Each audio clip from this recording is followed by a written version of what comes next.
Today, we will call our class, Where is the Garden of Eden? We move today to the study of Noah's second commandment, adultery. It is presented as it presented in the story of the Garden of Eden. Adultery is presented in the story of Garden of Eden. Although the story is written in our book as chapter 2 to 4 separate chapters, in a Torah scroll, it is written as a continuation of chapter 1, complementing the story of the creation of Adam on the sixth day. So it just continues what chapter 1 says, exactly where it ends. And it is well known, the story of Eden tells us how Adam and Eve received the knowledge of what? Good and evil. Usually in a book it says, in your book it says good and bad. They miss the point. It's the fruit of good, the tree of knowledge of good and evil. The vocabulary is very important here. We know that the perception of good and evil, we already said, it's always from the perspective of Hashem, Yud-Vav-Kei, the merciful one. Evil, we already said, it's whatever the merciful attribute hates. If she is mercy, you do the opposite, you are evil. You're not just bad, you are evil. In Hashem's eyes, in the whole story in the Bible, almost exclusively, when you see the word evil, a person is evil, is in Hashem's eyes, not in Elohim's eyes. Let's recall that at the end of the sixth day, our day, Elohim will pass a comprehensive judgment on everything that he has done, including Adam, judging whether or not he has become very good. If Adam is deemed very good in Elohim's eyes, Elohim will enter the Sabbath along with Adam and the entire universe. On the other hand, if Adam has failed to be very good in Elohim's eyes, or is deemed very bad in Elohim's eyes, Elohim will terminate, finish our world to nothingness, as he has done to many other universes before, as Rashi says. Now, but to be very good in Elohim's eyes, obviously, Adam would have to abide by his laws, and then he will call righteous. Let's pay attention to the nomenclature. In Elohim's eyes, you are righteous or sinner. If Adam violates Elohim's law, he is a sinner, not evil. But as it is shown in the text, at the end of the sixth day, Adam would also be deemed or assessed by Hashem from her side, from the Sabbath. Now, if Adam meets her expectation, he is very good in her eyes. But if he fails, if he has committed the opposite of what she is all about, if he's indifferent to misery of others, is merciless and uncompassionate and cruel, is called evil in Hashem's eyes. Like the king of Israel, they were evil because they took advantage of the poor and the widows. So how did the perception of YHVH enter Adam's heart and mind? I want to show you the slide that I missed last time. I hope you will see it. You see it here? Yes. Yes. You see the red part is the sixth day. The blue part is a Sabbath. Then horizontal line, they are separated 6 days from the Sabbath. And you see the acronym YHVH entering from the Sabbath to the Friday. As YHVH enter the Sabbath, our day, the red part, she observed very good. See, Adam is there, is born on the sixth day. he has to become very good in both eyes, in the eyes of Elohim on one side, and YHVH in her side. If evil is big, he can cut the line, and she can cut the two attributes to two parts. We said last time. So here is show you the text, how in the text YHVH is an acronym entering the Friday from the Sabbath, and she's judging Adam from her side, Elohim judging Adam from his side. Now let's go back to the story. We want to understand what's all about, how the perception of YHVH enter Adam's heart. It's a very important question. Let's see, in Genesis chapter 1, that we just finished, it is written that Elohim said, let us make Adam in our form and our image, speaking in plural. Yet, in the next verse, it says explicitly that Elohim created Adam in his image alone. How could it be? So in the planning stage, Elohim spoke in plural in the name of Hashem and Elohim together. Whereas when Elohim made Adam on the ground, when he finally made him, he made him in his image only. And it would be up to Adam to accept Hashem into his heart and in his own discretion and free will. Let's repeat the story in full so we could understand what we are talking about. When Elohim planned to create Adam, he invited the attribute of mercy, I'll repeat the story that you already know, Yud-K, to join him in the heavenly court. You saw that in the text there. Yud-H entered our world in the sixth day, as shown in the text, and observed Elohim world. From the blue, she looked down to the red there. She observed it. Observe is always associated with YHVH. In Abraham, which he was observed Sodom. Observed is a judging in her eye. Like a bride entering a groom home. Here she is like a bride entering the groom home for the first time, assessing whether or not she would feel comfortable in Elohim world, in the red part. She said to him, so to speak, your word, Elohim, is beautiful and smart, full of your wisdom and justice. But how could I rule it when I see no one here who can understand my language, who knows what good and evil are? Cannot separate. He doesn't know what good and what evil is. The spider knows what evil is. The snake, the serpent, but no one. Elohim said to her, so to speak, let us make Adam in our form and our image, and our child Adam would know me, but in his heart I would carve out the room for you to dwell, if he let you in. Elohim would not make Adam merciful by nature, as a reflex, since mercy is none of his Elohim features. But he would make us capable of accepting her in our own free will and discretion.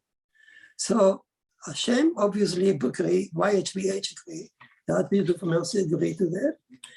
And as you will soon see in a verse, the two attributes held wing against wing, like two cherub in love, and flew over the 6 days, entire 6 days backward, consolidating them by the oneness and love.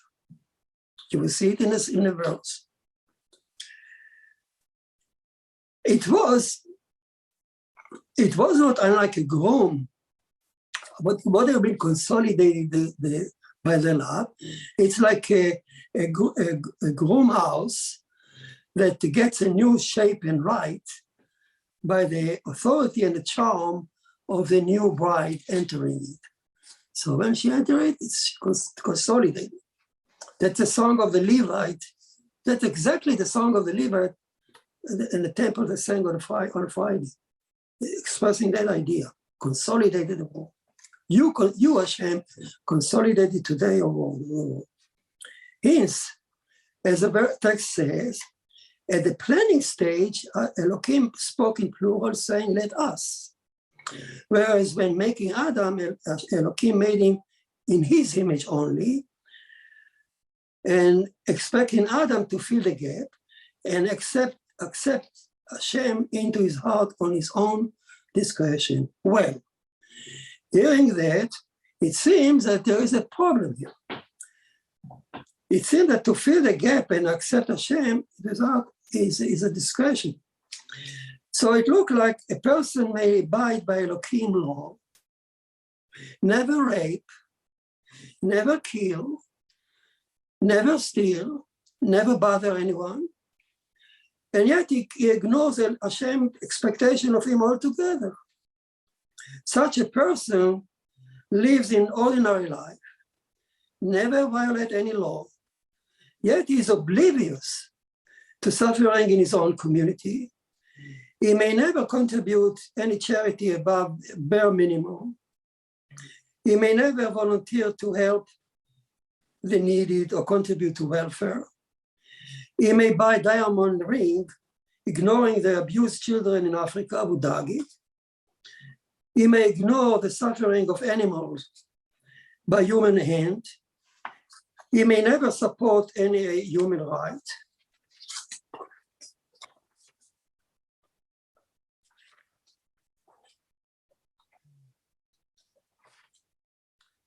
Or worse, such a person may even join evil people to commit mass murder in the name of the state, claiming he's a good citizen. And that person may claim to Hashem, to Elohim, when time comes, when he stand up in heavenly court, he would say, I have abided by your law, Elohim, as you have made me in the chapter 1. I am righteous. It says in chapter 1, all I need to do is to abide by your laws. Mercy is discretional. Well, Elohim would say to him then, listen, guy, sorry, you quote me chapter 1, but you should have read also chapter 2, the story of Eden, where it explains how the perception of good and evil has entered every person's heart. Your claim is dismissed. So the story of Eden came as a supplement to chapter 1 to show that despite the fact that Elohim made Adam in his image only, it was the primordial sin of Eden that brought the perception of good and evil into the heart of each person at birth, with no exception, so that no one may claim that mercy, compassion, and forgiveness are discretional. So this is the primordial sin. By eating the fruit, they understand good and evil. And when they came down to live on earth, it's now inside each one of us. Let us read now the story in detail in Eden to understand exactly how it happened.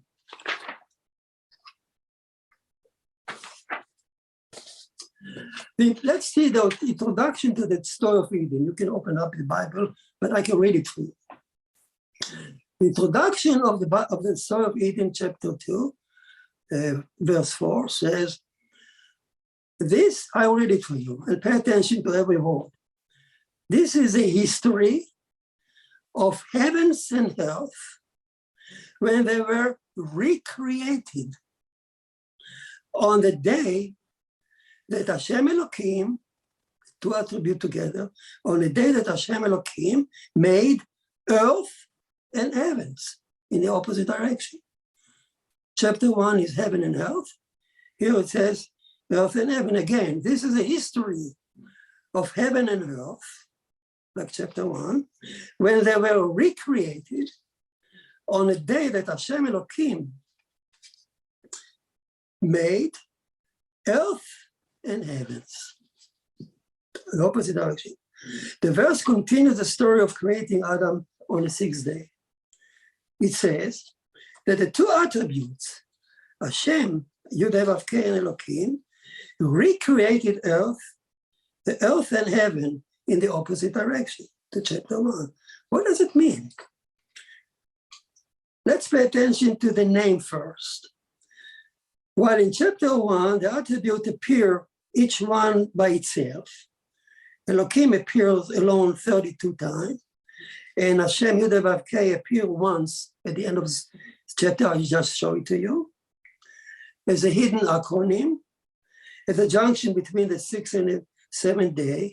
So Elohim appear alone by itself 32 times. Elohim only, Hashem Yud-Heh-Vav-Keh only once is a hidden, shy, modest acronym. You need to be learned to see it.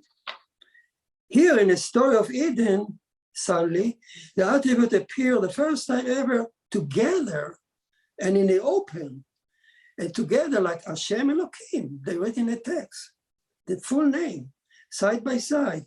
They name close to each other, touching each other, as they would never appear again throughout the Torah. You know, this expression, Hashem Elohim, is unique to the story of Eden. It would never show again in the Torah. They appear in this fashion, side by side, 20 times in the story of Eden. Let's note that the attribute would later appear only as Hashem alone or Elohim alone separately. As it is said, for instance, in the Ten Commandments, I am Hashem, your Elohim. The word your separated. The word is, so they never appear glued together, but there's always some word in between them. And that's the truth for the entire Torah. But here in Eden, they appear together only this fashion, side by side, flying together in love, so to speak.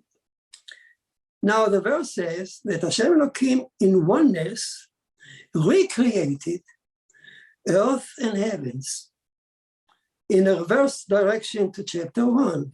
How could it be? It is as if they flew over the 6th day backward, from the 6th day to the 5th, to the 4th, to the 3rd, back to the beginning, consolidating the world by their oneness.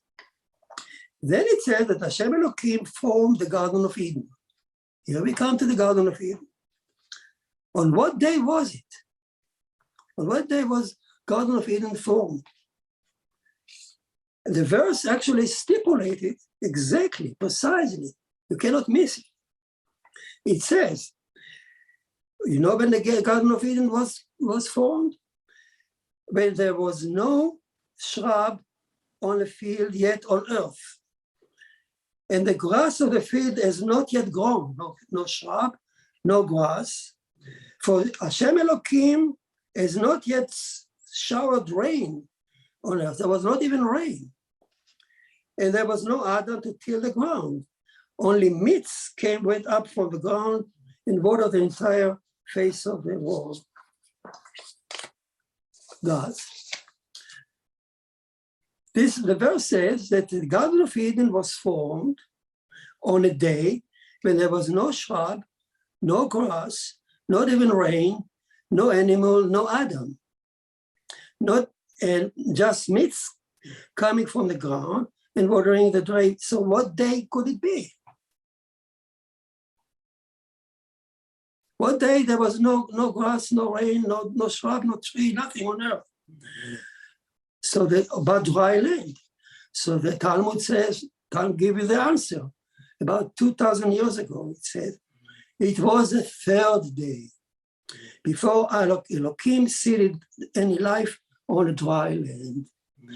So there was a pause before Elohim seeded any life, the attribute now hovering over the 3rd day, so to speak. Thus, the attribute began their flight backward on the 6th day, prior to the making Adam. You know, for God, going backward is nothing.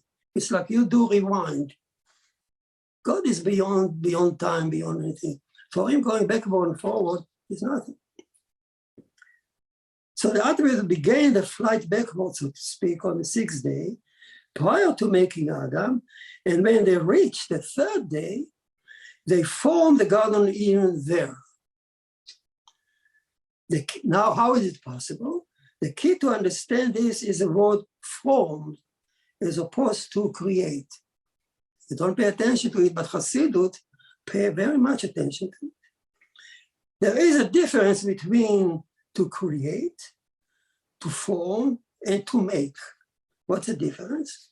For instance, when I build a house, I would first create it on my mind. I would decide in my mind what sort of house it should be, what would the style it be, what should I use it for? Is it commercial, private, how many beds, how many rooms? Then I would contact an architect who would form my house on a blueprint, describing it on a paper or the computer as you wish, in detail. So to create is to first think about it in your mind, then you form it on the paper, on the computer, as a virtual house. And then, only then, after you've done that, you contract a builder who will make the house, put it on the real ground. Thus, there is a word of creating, called beria in Hebrew, word of forming, yetzira, word of making, asina. These are the three stages necessary for any human endeavor. Always we go through these stages for any activity. As it turned out, the entire story of Eden is written as in the word of forming. There is no creation there, there is no making there. It's what God formed. Hence, it was a virtual garden, like a blueprint or computer, if you wish, still hovering over Mount Moriah today, as Rabbi Noahides said. So while there was no grass, no shrub, and no tree on real earth, the Garden of Eden has already the following tree in it. I mean, it was full of trees inside the garden. As it says, Hashem Elohim caused to sprout from the ground every tree that was pleasing to the sight and good for food. Also the tree of life in the midst of the garden, and the tree of knowledge of good and evil. Obviously, it was a virtual garden full of beautiful virtual trees and virtual animals, as the text would later say. Then, in this virtual garden, on the third day, Hashem Elohim also formed the virtual Adam, as it says. And Hashem Elohim, in oneness, Hashem Elohim formed Adam from the ground, and he blew his spirit in oneness. Hashem Elohim together, but he says his spirit, because they appear along in oneness, into Adam's nostril, and Adam became a living soul. Then Hashem Elohim placed the form Adam into the form Eden to till it and to preserve it. Why the garden? What's the whole idea? In the flight over the 6 days, back to the beginning, holding each other wing in mutual love, if you wish, the attribute arrived at day 3, before seeding any life on earth. Here, Hashem, Yud-Vav-Kei, the merciful attribute, turned to Elohim and said, so to speak, why won't we spare our child Adam the agony of living in your world, Elohim? It is a beautiful world indeed, full of your wisdom and your justice, yet it is also full of misery and sorrow and death, which I want to spare him. Why won't you be open for Adam an alternative path, the Garden of Eden, bereft of any sorrow and death, from where he would arrive directly to the Sabbath without ever being exposed to the angel of death on earth? And she continued, and to become very good in your eye, Elohim, let us give him just one simple commandment. I know that your attribute of justice, judgment, you need to judge Adam. So let's give him this one simple commandment, like do not eat from this particular tree, which is actually a tantamount to idolatry, because if you violate it, you violate idolatry by disobeying the king. If Adam complies, he wins your trial, and he would enter the Sabbath with you from the Garden of Eden. So Elohim said to her, so to speak, but what about you?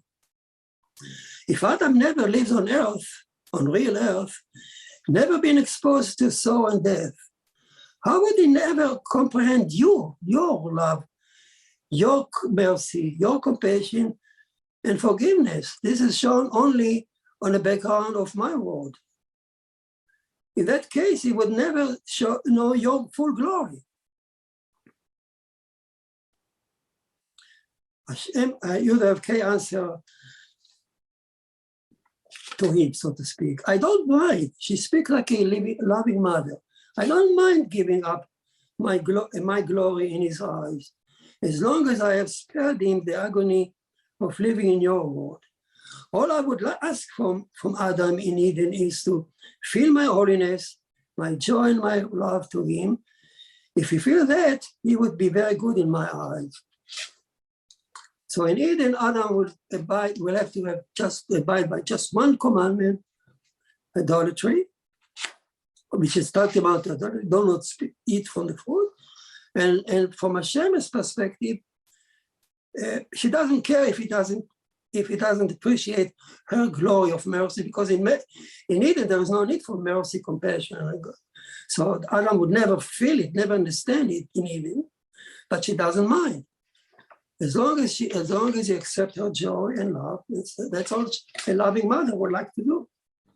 Elohim said to her then, but if Adam fails, we will place him back on earth on the 6th day, as I have originally planned, and he would have to withstand our trial from real earth, fully aware of my power and your glory.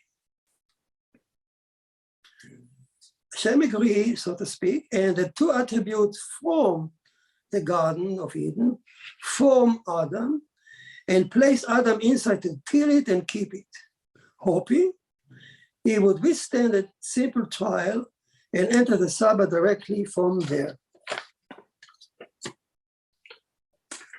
Now, as we all know, Adam and Eve failed their trial in Eden, ate from the forbidden tree of knowledge, good and evil, became of YHVH value of good and evil, and they were driven out of Eden to live on earth. And ever since then, on real earth, no person may claim that he is unaware of Hashem values. He is unaware of mercy, compassion, and forgiveness. No person can claim that he is made only in Elohim eyes. He is like an animal, as it says in chapter 1. For all people now carry the awareness of good and evil embedded in the soul. They enter our soul when we were in Garden of Eden. Now let me add one more thing, a new thing here. But while they were living in Eden, under the love of Hashem Elohim, the two cherub, Moses put them as two children, as two cherub, looking, boy and a girl looking at each other with love, wing touching wing.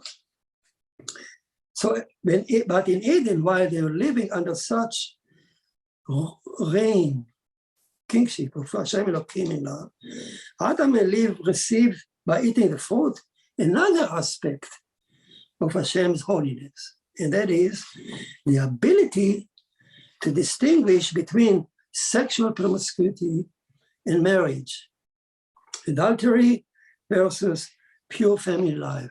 That aspect that got into their soul when they ate the fruit, if you remember, they covered the nakedness. So they became aware of nakedness, became of the possibility of sexual promiscuity, the shame of adultery. So it is in Eden, therefore, that Adam and Eve received the prohibition against adultery, as you will see in the text, as we learn the story in detail. And adultery should be kept in Eden as a second commandment beside idolatry until they arrive at the Sabbath. And on that we will learn and continue learning next week, God willing.